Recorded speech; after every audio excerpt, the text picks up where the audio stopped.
Joseph Vijay பதவி ஏற்று 5 மணி நேரம் தான் ஆச்சு. திமுக காரங்களே, கொஞ்சம் கூட உங்களுக்கு எல்லாம் மனசாட்சியே இல்லைங்களா?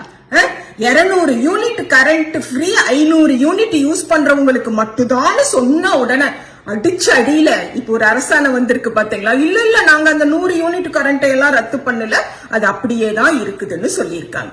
அதே மாதிரி ஒரு அரசாணை தமிழ் தாய் வாழ்த்துக்கும் வரும், வர வைப்போம்.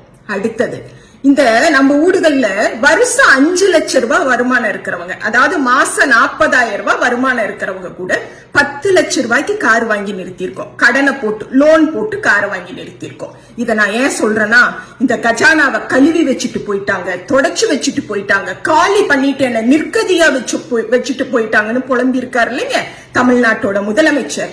அவருக்கு ஒரு விஷயம் என்னன்னா, தமிழ்நாட்டினுடைய உற்பத்தி திறன் என்பது 35 லட்சம் கோடிங்க.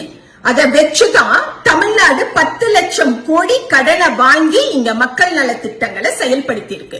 அப்படின்னா என்ன அர்த்தம்னா, இந்த 35 லட்சம் கோடி உற்பத்தி திறனை கொண்டு என்னால் 10 லட்சம் கோடி கடனை மீட் அவுட் பண்ண முடியும். வருமானம் இருக்கும் பொழுது மாதம் நீங்கள் பெண்களுக்கு சொன்ன மாதிரி 2500 ரூபாயை எடுத்து தரதுக்கு என்னங்க பிரச்சனை? கட்டணம் இல்லாத பேருந்தை பத்தி நீங்க வாயை திறக்கல. ஸ்கூல் ஜூன் மாசம் திறந்துரும், பிள்ளைங்களுக்கு காலையில சாப்பாடு இருக்கா இல்லையான்னு வாயே திறக்காம அந்த பதவியேற்பு விழா மேடைய அநியாயத்துக்கு தேர்தல் பிரச்சார கூட்டம் மாதிரி நடத்திட்டு போறீங்களே, உங்களுக்கு என்னங்க? உங்களோட குட்டி நண்பா நண்பி இருக்கிற வரைக்கும் உங்களுக்கு என்ன? எங்களுக்கு இல்ல துக்கம்.